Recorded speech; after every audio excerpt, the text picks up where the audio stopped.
Hello, welcome back. World Cup Roundup, episode 3. We are back to review the groups. They're finally coming to an end, which we'll get into today. I am here with Sean. there we go. So we didn't even rehearse that, but we're gonna go through the groups today. Group A and B, because they finally come to a close.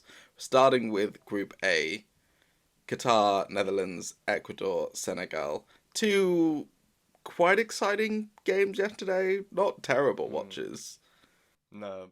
First of all, can we just say shout out to the 4 games a day? That was amazing. That's lasted. I'm kind of sad it's over. Yeah, R.I.P. man.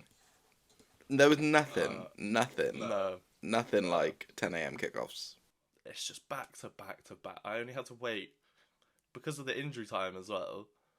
I only had to wait like 40 to 45 minutes in between games. It was amazing. And the last 4 games a day with the first day I made some money. And then it just ended. I was rolling through those games. And that was one of the best days of the tournament so far. Oh yeah, the last one. But then now it's like, we get this, we record, wait around till 3 p.m. I guess. Just do work and try live life a bit.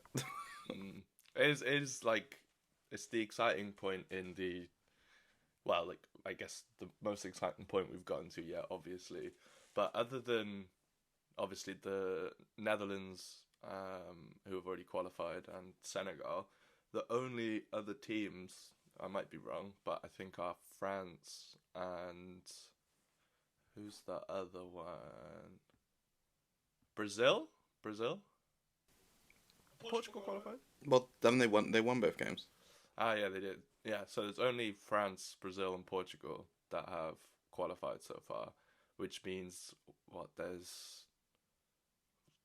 6 more groups with about 8 teams trying to get through. Jeopardy! Tasty. Yeah, exactly, tasty. But yeah, well, I do like this. This is a fun part of the tournament. Like, having them both on at the same time was quite fun yesterday. Yeah. But it's tough, like, losing money on 2 games at the same time. Like, that's a horrible feeling. Yeah. I mean, normally we've been watching the first game of the day together, though, and watching one each, I really enjoyed. Yeah, that was quite fun, actually. Yeah, we should probably do that. Yeah, we should do that again today. Yeah, especially with your, like, Gillette Soccer Saturday reactions. Oh, God, what was it yesterday? We'll get into it with the games, and I'll remember. But I think it was, like, Gia nearly scored a banger, and that would have won me, like, £150, and then he missed. But anyway, so yeah, speaking of, Group A ended up with Netherlands on top. I think that was all suspected. They were finished off Qatar yesterday. But probably the more exciting fixture with the Ecuador, Senegal. I wanted Ecuador to go through. Yeah, me too. I felt really sorry for them, actually. I don't know if it's just because it was like first game sort of syndrome, but whoever wins the first game, I always seem to have like a bit of a soft spot for. Do you know what I mean? Like, first game syndrome. Yeah, because I guess they opened the tournament with you. Yeah, and I think everyone, it's probably the first time everyone wanted the host to lose. Yeah.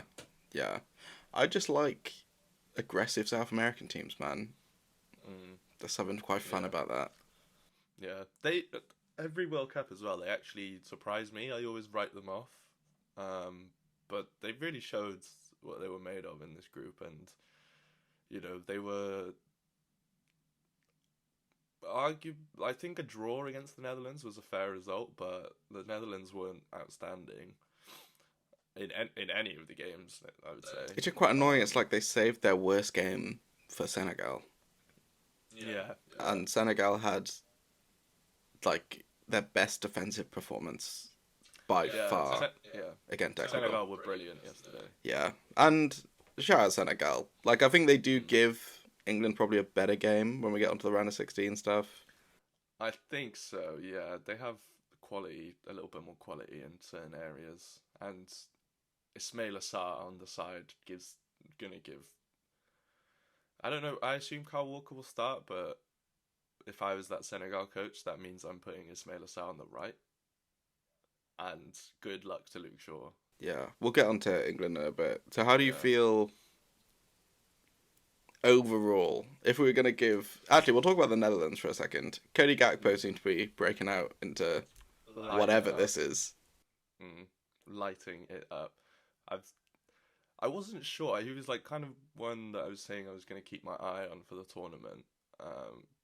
Mainly because of all the transfer rumours, and there's just a lot of noise around him coming from like Dutch media at the moment. And he's delivered. He's been easily one of the outstanding players of the tournament. Scored three great goals in a Dutch team that it's looked like weren't really going to create anything at any point. And I would say two of those goals,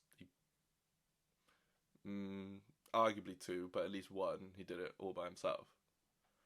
I know. I feel quite embarrassed because I remember on the first episode I was like, meh. but now, fair play, yeah, he's shown up, and I think it's really, really hard to do that. You've seen so many players in this tournament not kind of be who you wanted them to be. Like for example, like Valverde's played well, but he's not been the player anyone wanted him to be. No. Same with like a few of the Portugal players, and like other players in like middling to big European teams, and Uruguay just haven't quite figured it out. Kind of the same with like Rafinha at Brazil, but then Gakpo just come in. Slaughtered. Yeah. It's looked like he's played international football for years. Exactly. So hopefully he does get... Is it just going to be Manchester United?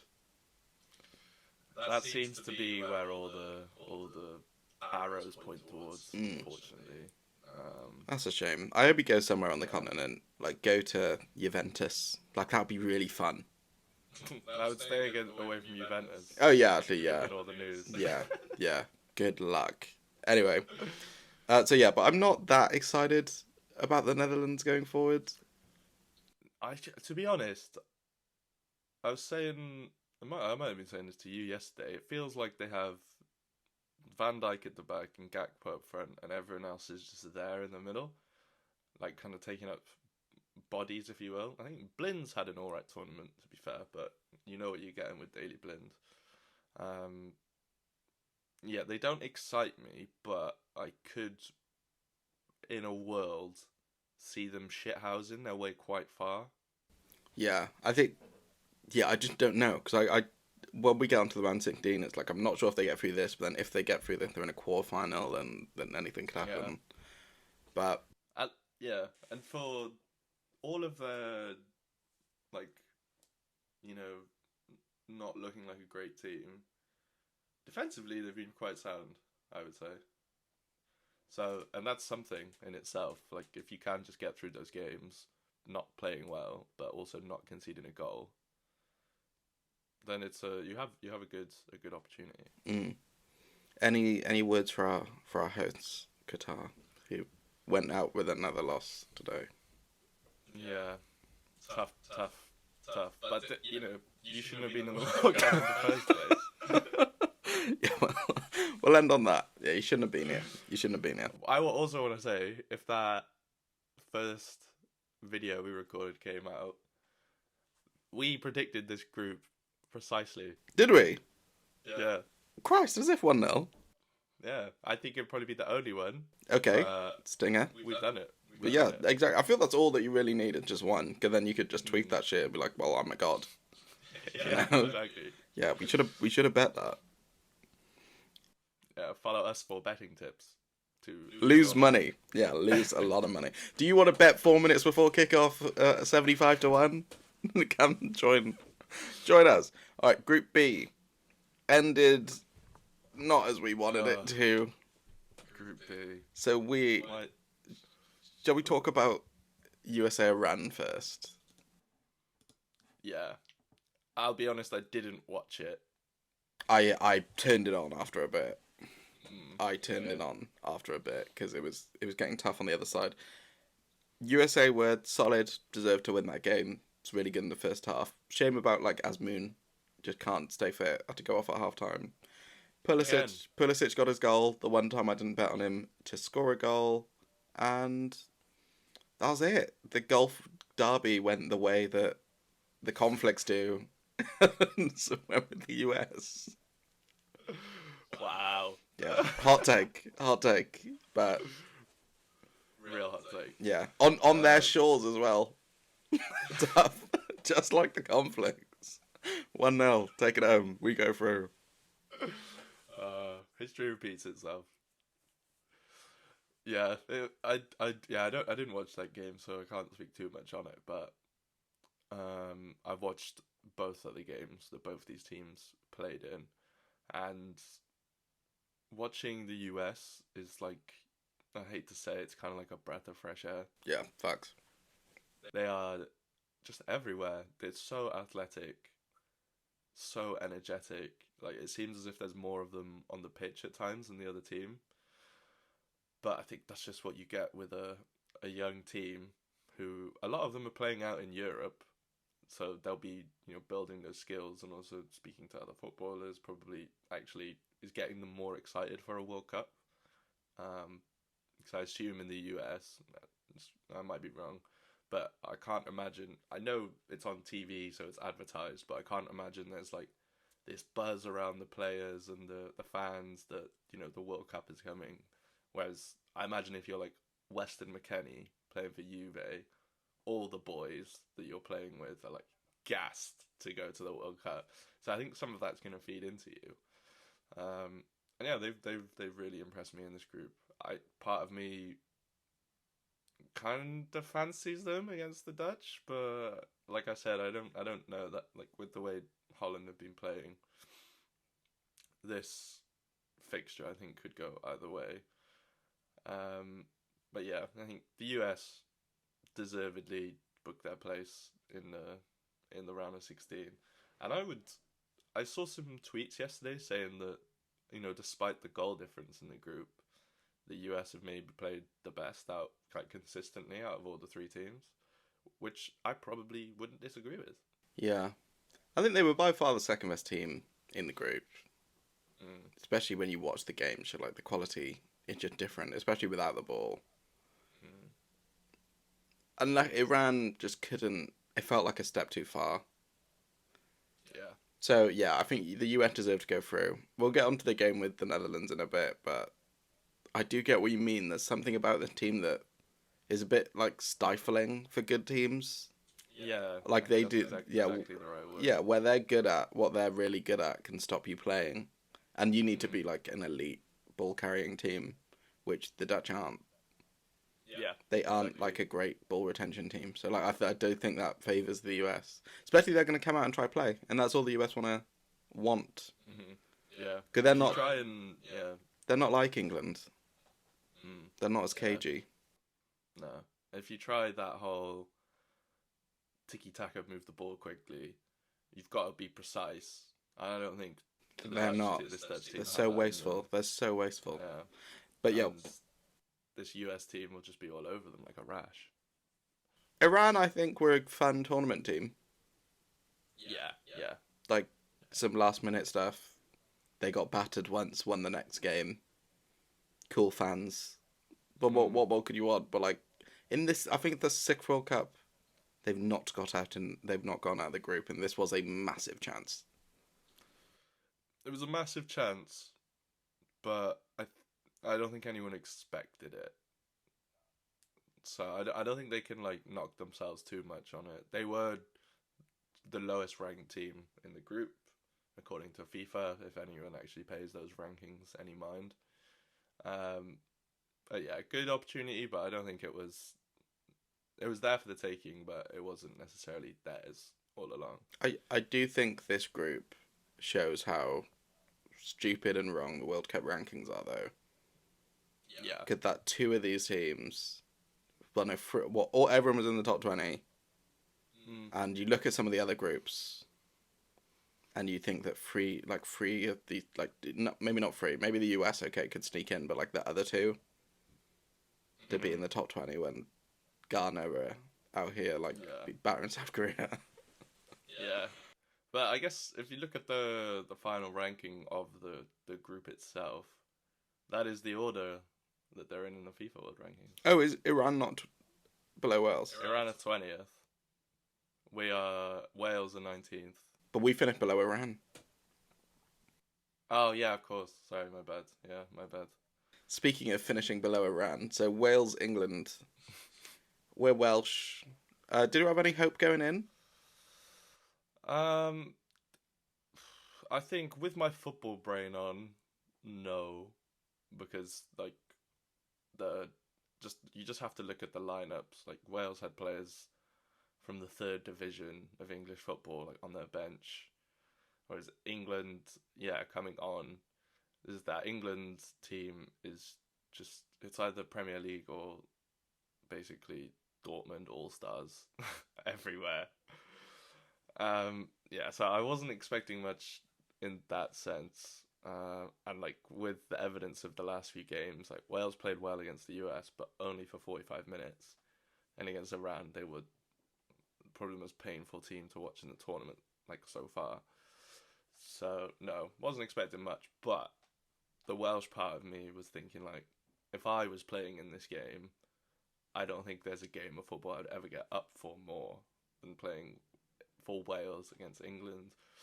And that all can always have an effect. I remember when we played England in 2016 in the Euros, and Bale scored that free kick, and it felt like it was coming, and then they like took our hearts in the last minute to win it. But I felt like this was always going to happen, unfortunately. Yeah, I was slamming Wales bets trying to get up for this game, but I knew. That's the thing. It was like after Iran, I feel everyone knew because it did just look like it just like for a couple tournaments. I think Ali McCoy said it really well in the Uruguay game. It is just a tournament too far for some teams. Yeah, Like Wales are one of those teams. It feels a bit like Uruguay are like with their old guard, their coaches confused, and they're one of those teams. Who else is one of those teams? Maybe like the Ronaldo Portugal set. We're gonna see how that shakes out. It seems to be kind of working, but we're not sure. I don't know. Yeah, I don't know yet. Yeah, and with with Messi, we've had one okay performance, then one great one. Like it's tough playing games when you're 30 odd years old, 3 days apart. So yeah, against a bunch of 24-year-olds. Exactly. So it could still be that for him, and it just felt for Wales that this was one, if not two, including the Euros tournaments, too far, and that's okay. Like I feel I'm at peace with it. Like Gareth Bale, Spurs legend, Wales like hero.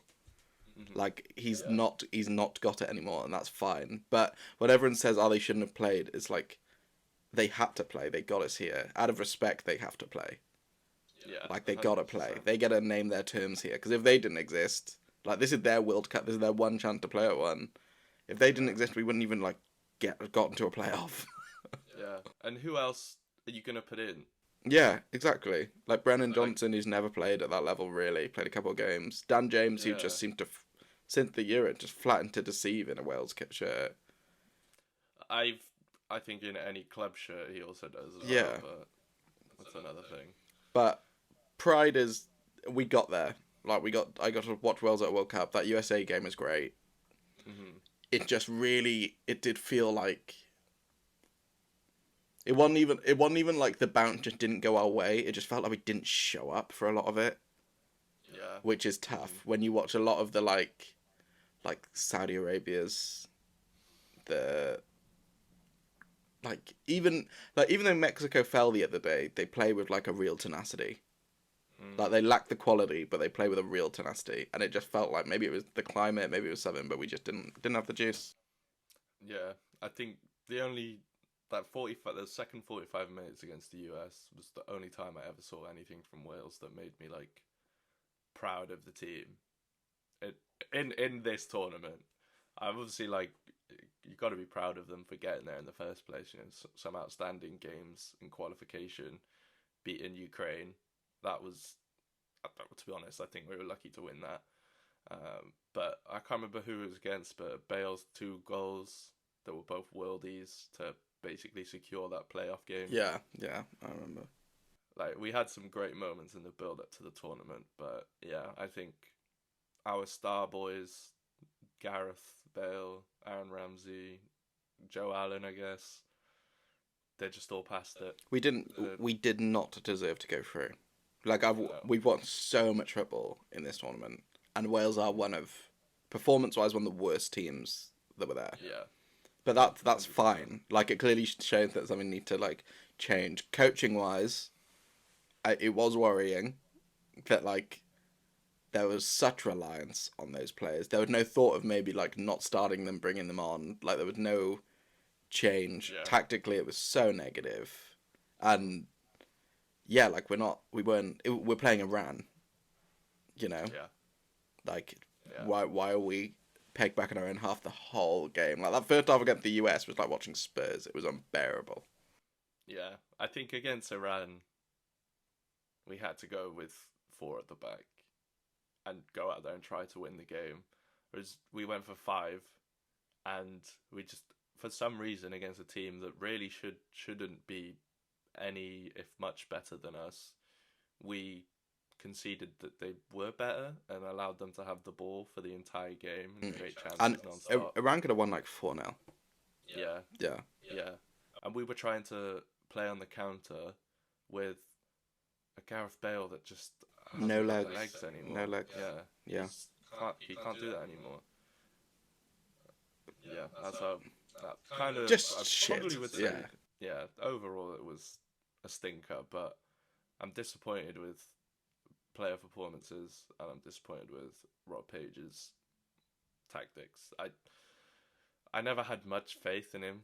I won't lie. Like, going into this, like, the level of experience didn't really like shout at me.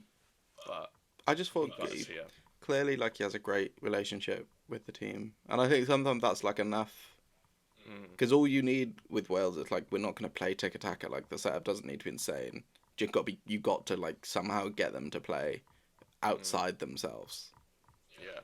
And that just didn't happen this tournament. In fact, you then like really see the golf in quality, which is tough. But yeah, we don't need to moan about Wales this whole time. Like, 1 goal, a penalty, last in the group, a draw, and -4 goal difference. I think that says it all. -5. Yeah. I'm just gonna have a look at the other tables real quick. So only Qatar have played all their games and have less points than us so far. Yeah, well, okay. Yeah, all right. Let's leave it at that. That's hopefully there will be a few more donuts, so we're not the worst team apart from Qatar. Fingers crossed, or at least like a couple more one pointers to make us not feel so lonely. But yeah. On to the last team, England. They did not show up in the first half. Were brilliant in the second half yesterday. Yeah. And is Rashford? They should have scored in the first half, though. Yeah. Is Rashford starting now? I think he has to. So Gareth must be pissed because he loves Saka. Yeah. He loves Saka. Yeah. I know. I'm like, I don't know if it probably is like the past year or so of his bad form. I'm still not sold on Rashford, but he's obviously feeling it at the moment. High highs, low lows with him. Yeah. And when he is in form, I think you have to use him because when he's feeling confident, he can take on, well, whether he has the ability to take on anyone, I don't know.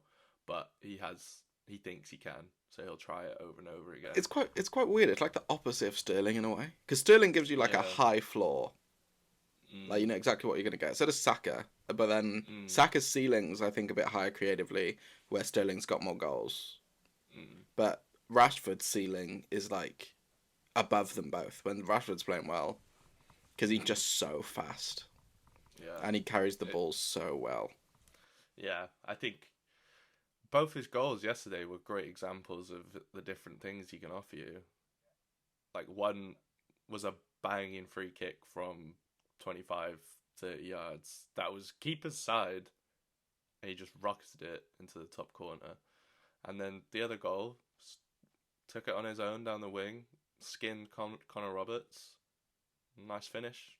Keeper maybe should have saved it, but that's not Marcus Rashford's problem. Yeah, I know.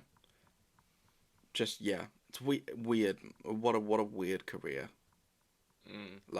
Golden boy, out of form, culture hero, Ghost, Yeah. scoring 2 at the World Cup, 3 now. Yeah. I think probably a lot of the stuff going on at Man United didn't help. And there was the Euros where he missed a penalty, then there was all that horrible aftermath. Seems quite. I think it's clearly like something's happened. He seems quite cold now.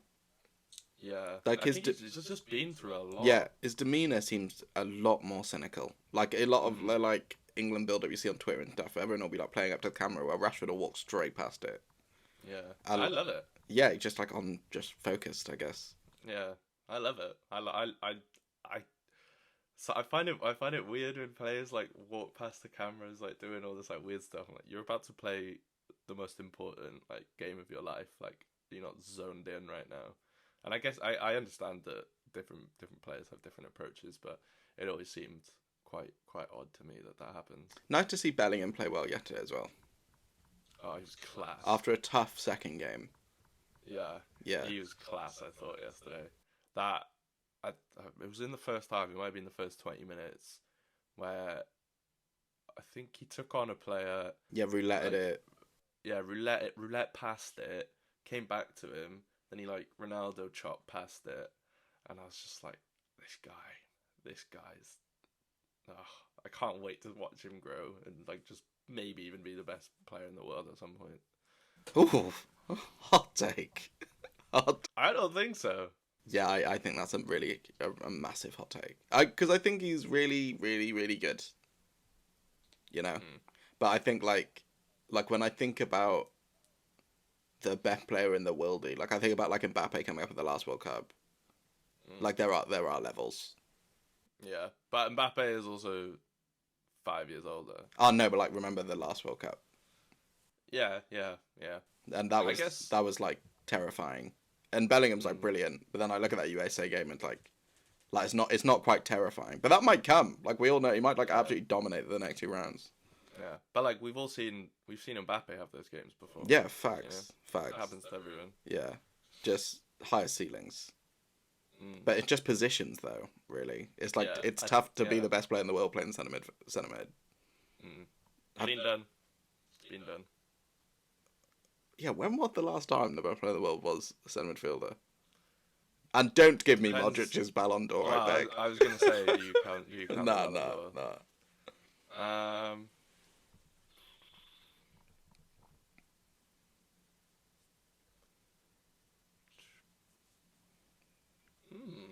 That's the thing. It's like it's. Well, they've all. I would say they're often second and third. Yeah, facts. Yeah, like they've been But people get, probably rightly so. It's not what everyone says is the hardest thing to do in football. People get consumed by the number of goals scored, and you could argue Xavi or Iniesta at some point should have won that Ballon d'Or. Yeah, I guess you gotta go like Iniesta 2010. But I don't think you would ever say they were better than Messi at that point. No. So it's tough. But then like you are arguing that like they were just born at the wrong time. But yeah, that's why that's why I just don't. Yeah, so when I think of best midfielders in the world that play like Jude does, those midfielders are often like of like Premier League past, And I'm just thinking like, has football evolved past that, or had there just not been those talents that have come through? Because I look at the best midfielders of the last 10, 15 years, they're of like a certain mould. And is that where football's going, or is is he so special that he can like bring it back to what they were before? I think it kind of oscillates between the two. Like before Patrick Vieira came to the Premier League, there was an idea of what your ideal centre mid, how they should be built, what they should look like. Not look like, but build, how they should play. Kind of Paul Scholes type player / Roy Keane, but then you had Patrick Vieira come in, so then you had all these powerful people coming. I'm using the Premier League, which you did just use as a reference. But all those powerful players come in, and then like Gerrard, Lampard, all of them. But then it kind of shifts back when I'd say 2008, 9 saw David Silva come in. But then you also had Yaya Toure next to him. Yeah.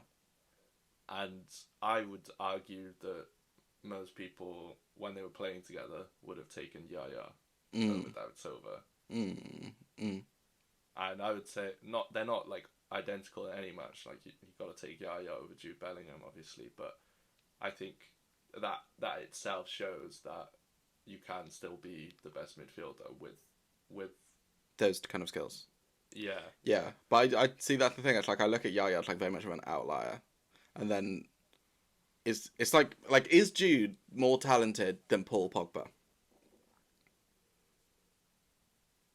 Probably not. Yeah, see, and I don't think. But talent isn't everything. Yeah, but like, did you ever, when Paul Pogba was roaming around in Juventus, was it like he was going to be the best midfielder in the world? Probably. He had the upside. Yeah, And then he won the World Cup and everyone thought it was going to take off, and then like injuries and life got in the way. Yeah. So a lot of that was down to attitude though, and also manager. Like I would argue Jose butchered his career. Yeah, but that's the thing. But I do think Paul had a bit more talent. Like he showed, like prime Paul Pogba was an incredible footballer. But then what Jude's got to compete with for that best midfielder in the world spot of the next generation is like Javi and Pedri. And they're so different, but what they do is to like such an incredibly high level. And Jude's been playing for Dortmund, but exceptionally, probably a similar level really. But it's like, can he come now to a massive club and every week like meet that?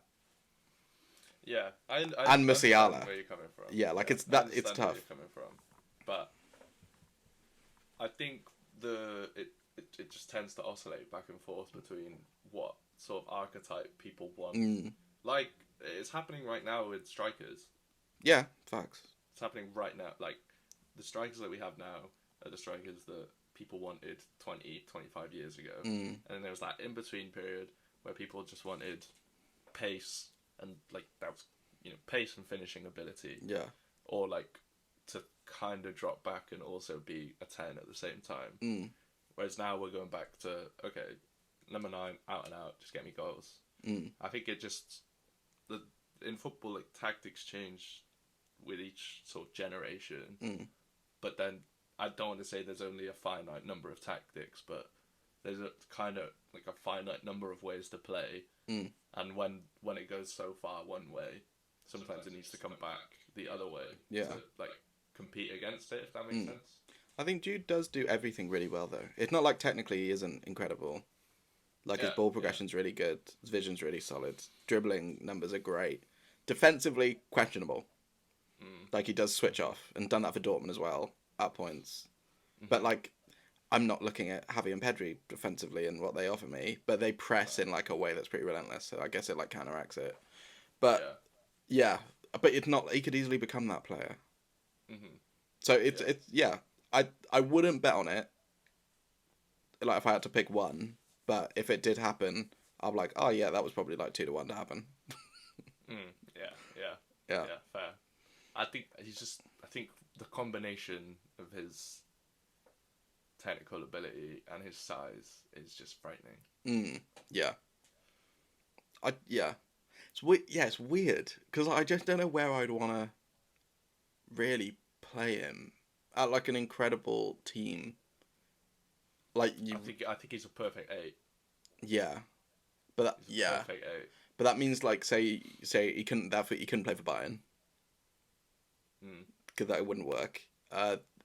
He could play at Real Madrid. That's the way it really works at Real Madrid.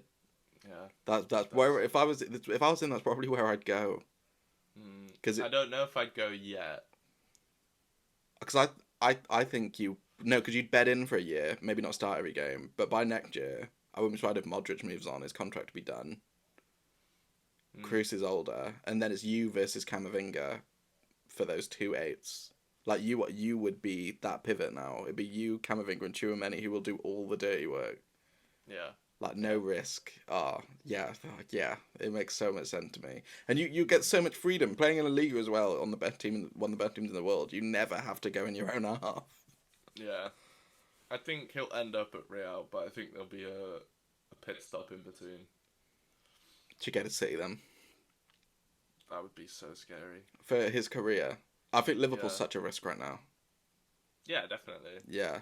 Chelsea as But well. he also is a Liverpool fan. Yeah. So is everybody though, it feels like. Every football player every football player can do a Liverpool. But Chelsea would be a massive risk. United would be a stupid idea. Yeah, And no way. yeah, and then it's City.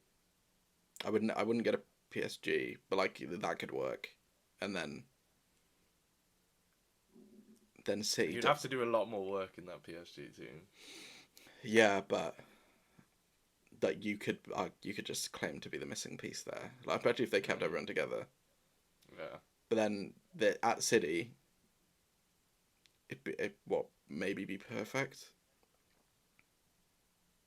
Like him, Rodri, and Bernardo Silva could move on then to Barcelona and you and KDB. Yeah. Oh no, that can't happen, man. Yeah, and it gives you it gives you something different as well. Like Pep would probably love that.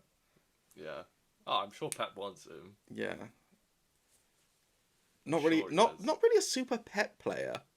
No, but like, I think Pep's shown us over the last 5 years at City that someone comes in, doesn't look like a Pep player, he'll make it work.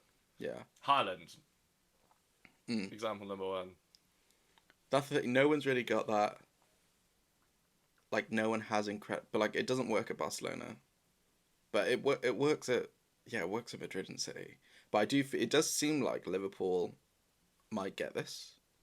Yeah, it seemed well. My Twitter feed is obviously a lot of Liverpool, so I have like a isolated viewpoint on it. But from all the reports I'm seeing, it's that Liverpool seem to be in front.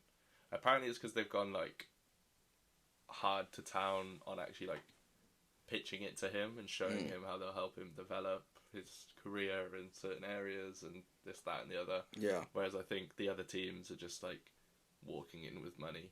If you know what I mean. Yeah. I would just be worried going to like arguably in 2 years there's not going to be any like truly elite players on that team.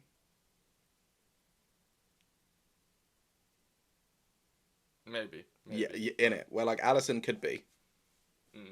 And what Liverpool have really stood out on like incredible recruitment.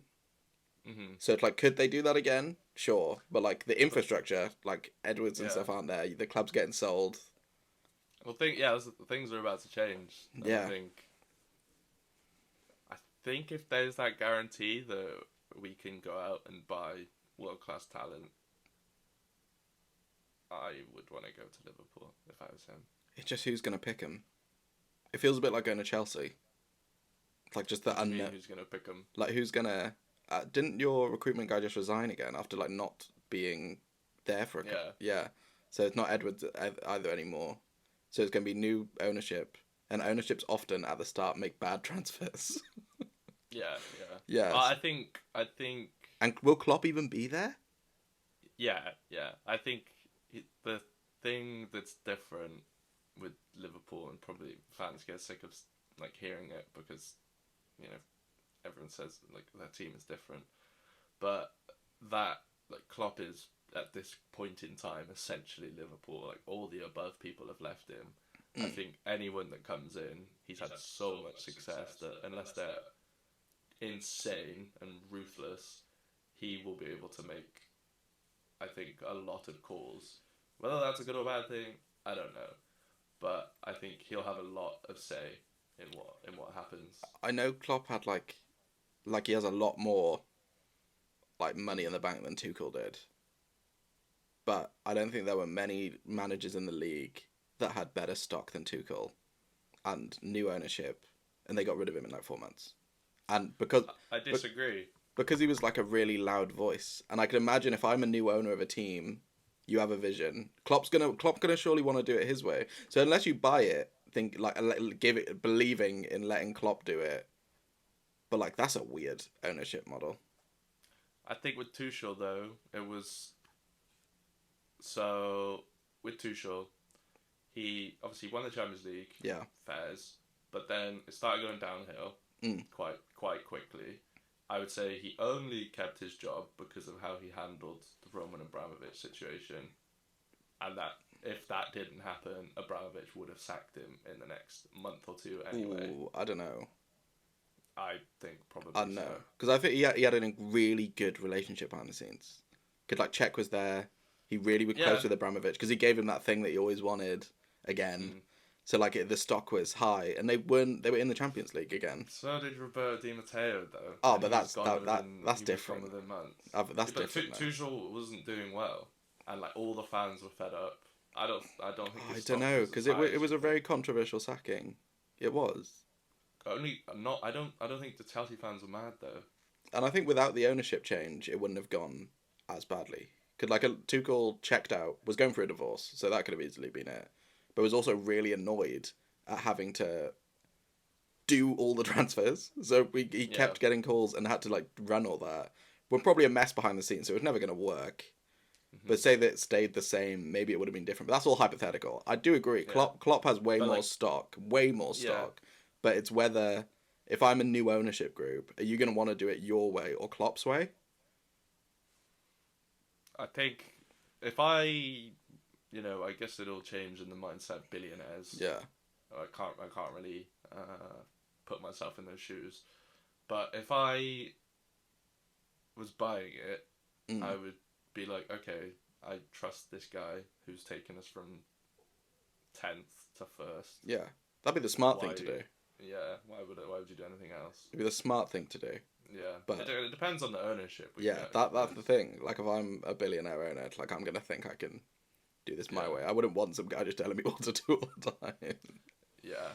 I guess one thing that gives me slight faith is the fact that apparently the FSG are like kind of monitoring, looking into all the people that want to buy it, and they only want a certain type of buyer, like someone that won't come in and like rip the club apart, or like they want to know people's long-term plan. But you just have to say that though, don't you? Yeah. But it's true to an extent. That's what all the inside reports are saying as well. It depends. Like it's crazy, because I would be like, yeah, you got to keep him. Just do what he says, and I get to just own this cool thing. Yeah. But I can imagine, like, you look at what Todd Bowley did, going into Chelsea. It's like, they want to do their thing. Same with the guys who own Newcastle. Every new ownership group, like, it's a new exciting thing.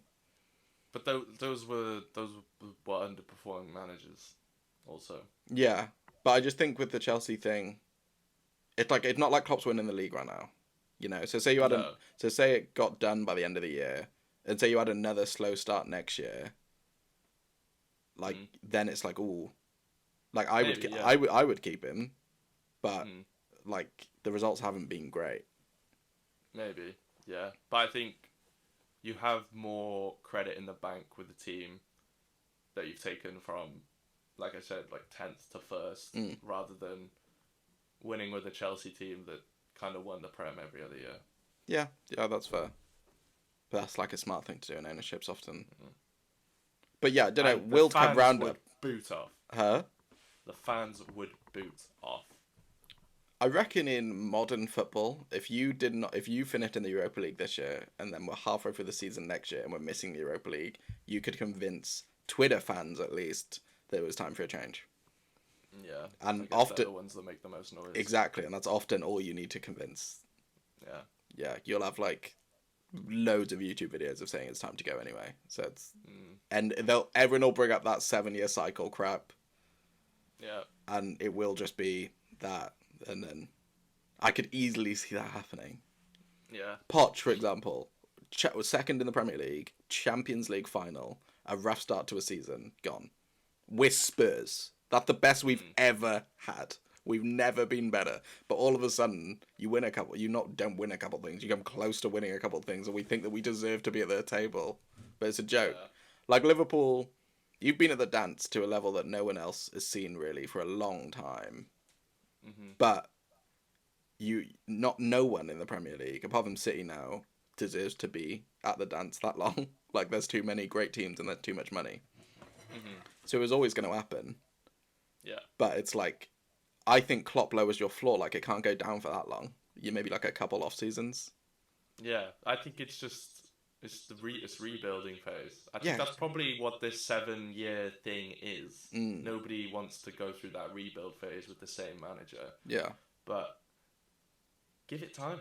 I do. Look what Alex Ferguson did. I just worry salary. Built 3 different teams. I worry about salary signing. I think you shouldn't have done that.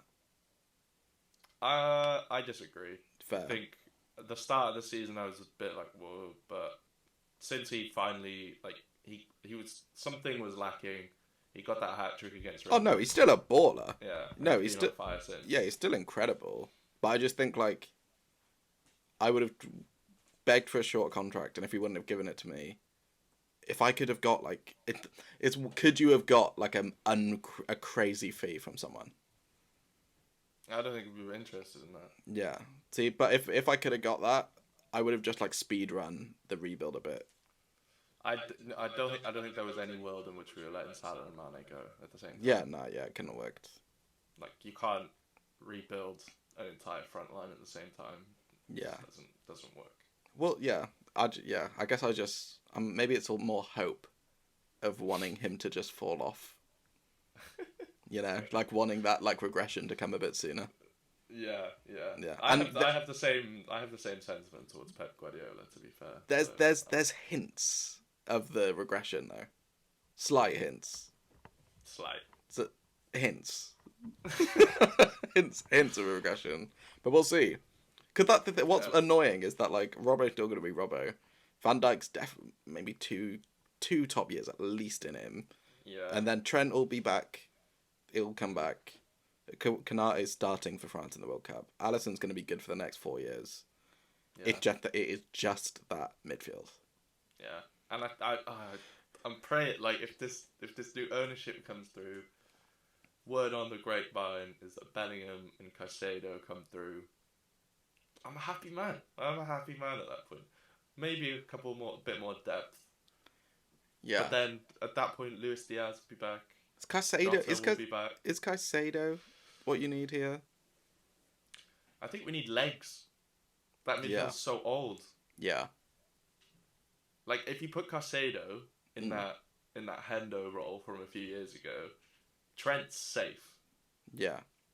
Hendo ain't got. But is Fabinho playing then? Fabinho's going to be the anchor, I assume. So it's going to be Jude, Fabinho, and Caicedo. Oh, I don't know. You know, I don't know what Klopp's thinking. Yeah. Those are the 2 transfer targets that I'm hearing about. Yeah. I just like. I think Frankie De Jong just makes a lot of sense. Oh, I won't say no. Yeah, I think because the Jude deal is going to cost so much money. Yeah. But if you can do it, you got to do it. But if you can't do it, I think Frankie De Jong makes a lot of sense. Yeah. But then, I'd be welcome. But then it just is if Fabinho's washed, then Caicedo, Frankie De Jong, and Thiago. But Thiago's just a problem in it. He can't stay fit. Someone need to sign McAllister. Yeah, I don't think that's far away, to be honest. And Enzo Fernandez. But anyway, speaking of Enzo Fernandez, what was that? That was a 15-minute Liverpool. You could make 2 different episodes out of that. Yeah, so the Jude bringing it back is English. Yeah. Played really well. Segue, yeah. England were good. Moving on to round of 16. England are going to play Senegal. How annoyed out of 10 were you that England get to play Senegal in the next round rather than Netherlands? Part of me thinks Senegal might be more of a challenge. Ooh. No Idrissa Gueye, though. No Idrissa Gueye, that's true. Yeah. That is true. But Mendy comes in and does like a similar job. Yeah. And I don't know. I don't know. Something is like drawing me towards Senegal, but I don't know why. I think it's probably just the hope, like you. Yeah.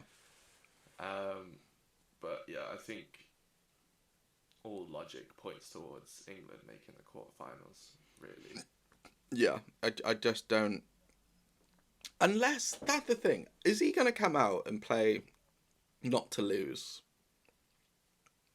Because if they, What, you think he might go 5? yeah, like if he goes 5, they have way too much quality to go 5 here. Surely, like what you're scared of is Ismaila Sarr. Like Yeah. that is your one thing. He plays for Watford. Like surely, you go for 4 and you win this game like 3-1. Like you've got to, because what confidence are you putting in your players if you say no, we're gonna go for a 5 and we're gonna try win in the second half. And I get it that Yeah. tournament football, but it's Senegal. You're not playing Argentina. Like Mm-hmm. you have to go and win this game Mm-hmm. because Yeah. the ridicule will be mental if you go Yeah. out to a Senegal team that likes great past Ecuador and The ridicule to go out to Senegal will be way more as well if it's a 5 at the back. But I think we've now. I think it's quite rare to play the same formation like way in your 3 group games and then start changing it up for the knockouts. I think if you're gonna tinker with formations, the group is when you do it. So I only see them playing 4 at the back against Senegal. I can't lie. I think they've had too much success with 4 at the back and 3 in midfield. Um, but I don't want to write off Senegal. You know, I no, feel yeah, like no, I think they're in this game. yeah, I could see it being closer than undoubtedly all the England fans think it's gonna be.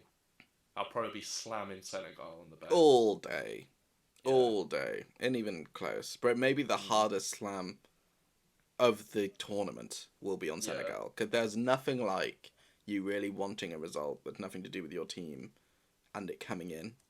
Yeah. And Koulibaly will give Harry Kane trouble. Oh, Harry Kane's not been. I know he's got a couple of assists, but it just doesn't make much sense. Like I watch him for Tottenham, but the team's built around Harry, so like Mm. it works. But there's way more talent at England, and this they need a 9. They don't need a 10. Like I Mm. don't know why he can't just stand up front, but he just always is at just dropping off, making a couple nice passes, and yeah, he could spring assists, but that's not going to work against Argentina. Yeah. Like you need to be in there. You need to be Yeah. a 9. Hmm. Everyone else want to pass. Just score a couple. Just stay in the box and score. That's what you're best at. Yeah. Yeah. He's not got a goal yet, has he? No. Yeah. Which is surprising given that they've scored 9 goals. Yeah. I don't think anyone would have expected that. Um. But yeah, it's hard to point to anything other than England winning this. I think. Yeah, yeah. I was But about to say but if I fancy Senegal. I was about to say if I had to put money on it, but I know I'm gonna put money on it. I'm gonna put money on Senegal because that's the wrong way to say. But I could, yeah, I imagine England Yeah. getting The through it. safe bet. The safe bet is England. Yeah, and I could see it being quite comfortable if they just play a 4 because the talent Mm. is way too much. If they get an early goal, and then Senegal have to come at them, Yeah, it's quiet. then it's game on. All right, Netherlands, USA, the weed derby, the legalize it derby. The Uh, Dank Derby. yeah, yeah, the dank derby, where I I think this is a good matchup. I'm not. Yeah, Honestly. I don't know because the Netherlands have not really impressed, but have got results, Yeah. and Yeah. that will I really probably think will just carry on here because the USA have impressed but not got results apart from Iran. Yeah. Yeah. I think with the with this Dutch team as well, if you win the games that they've won in the way that they've won them, that's only gonna like build your confidence because they're not performing to their highest level yet they're still winning games. So if they know that they go out there and they perform at the level that we all are aware that they can, like they've got quality all over that pitch, then they, to me, if that happens, then they wash the US. But whether that comes to town in this game, I don't know, because like we've both been saying, they just haven't impressed at all yet. I as I get older, a little, and you just like have spent more time watching football, the argument of like, they could show us something we have not seen yet, start to die on me because it's so rare that happens. Yeah. Like the what if teams, it rarely comes to fruition where in the biggest games they give you something that you've never seen before. Especially after 3 games of evidence. Yeah, and they're probably playing the best team they've played yet. Apart from Senegal, but Senegal, they won it at the end. That was really tight for like 70 minutes. So I reckon it could be the same here, but that pendulum could swing the other way. Yeah. So the US will give them a good game, and I'm not mad if the US win. It's got. I think it's got extra time written all over it. Yeah. And if it goes pens, I only see one winner. Do you? I can see all the US bottling it. Oh yeah, like is Zimmerman stepping up for like the 4th pen or something? Yeah, fairs. Yeah, good point. But I do see extra time. Probably 0-0. Yeah. I'm not mad at that. I might for the first time bet a 0-0 here. Nah, ban that. Gakpo to score. Got to go on. That we should have said that. The only X factor is Gakpo here, because the US do not have one. Pulisic has not been that. He's clearly a good footballer, but he's not been Captain America here. He's been part of it. Yeah. I'd argue like McKennie and Adams have been better, and then I think McKennie's been class. Yeah, and he's not fit. Yeah. But Gakpo has been that, like, by far the most in-form player on both sides going forward. Outside of Mbappe, maybe at the tournament. Ooh. Top scorer. Yeah. I do have a soft spot for Enner Valencia, but yeah, it probably is Gakpo. It probably is. So that. Yeah. But will the lights finally be a bit too bright? It's probably. I don't know, man. I don't know. I think it's easily the biggest game of his career. Yeah, definitely. But I would every game in that group stage was the biggest game of his career. Yeah, exactly, and he had his head away from it. Yeah. Are they going to? Just needs that space. Yeah. Is Depay going to be fit to play? Yeah, I think he started yesterday. Yeah, that's a big upgrade. Oh, huge. Huge over Janssen. My God. So where are you going to lean on this?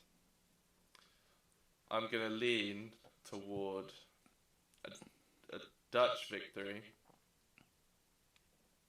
and also a Senegal victory. Ooh.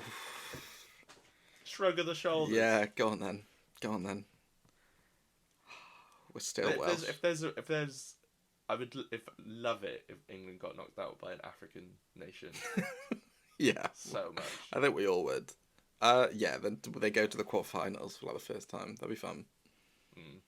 Or have they been to a semi? I don't think so. No. Yeah. Never. So I'm gonna just flip it then. I'll go England and USA just for the sake of the vid. But okay. Yeah, go on. US. US and extra time. Okay. Louis van Gaal never lost though. Yeah, it's England, Netherlands. I can't. Yeah, Louis van Gaal's never lost, so he's gonna know exactly what to do in this game. Smaller team, not as good. That is just coaching. Yeah. Exactly. That is just coaching. Who is the US coach? He's that bold guy. He's just part of the setup. He's not been very good, but he really has sort of fixed it this tournament. Yeah. Okay. So yeah, but yeah, like never been to the dance like this before, where Van Gaal's got a lot of experience at being here and winning. Yeah, it's both essential. Yeah, so go on. We'll go Netherlands in extra time though. All right, we'll be back tomorrow doing this again. Yeah. Inevitably, what are the game today? They're not great games, but they're important games. There's some good games today.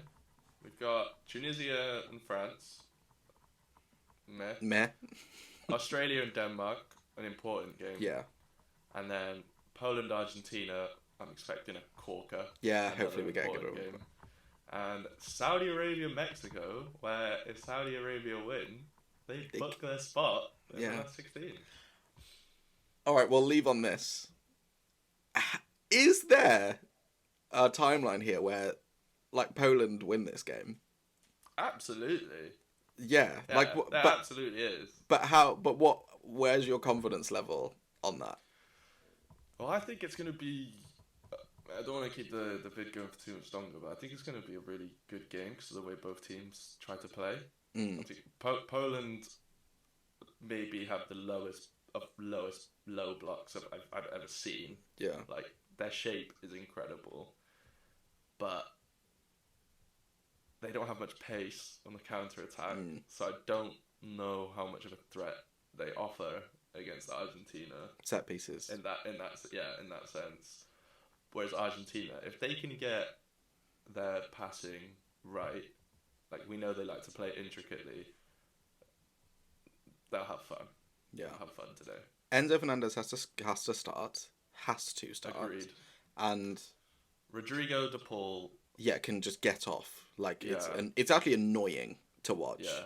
Especially first half, to be fair, second half he came alive a bit, but that first half I was wondering how this guy is rated 84 on FIFA. But like McAllister, Enzo, and just play whatever holding midfielder you want to. I wouldn't mind putting Lissandro in there just to be in a shithouse. Yeah, I want to see some more Paredes as well. Yeah, but I'd like to see some more Paredes. But it's easily the game of the day. The narrative of Lewandowski scoring a winner in this game is perfect. Knocking Messi up. But if they draw and Saudi Arabia win, Argentina aren't through on goal difference, are they? Poland are a point ahead of them at the moment. Oh my god, so Poland would go through. Yeah. Wow. So, but if they draw and Mexico 1-0 against Saudi Arabia, then Poland and Argentina go through, I think. Okay. I really could think Saudi Arabia might win that game. Yeah, Mexico have looked awful. Yeah, Mexico have been rubbish going forward, but they're gonna they a lot of confidence going like attacking wise in this one. They'll have looks where they didn't before.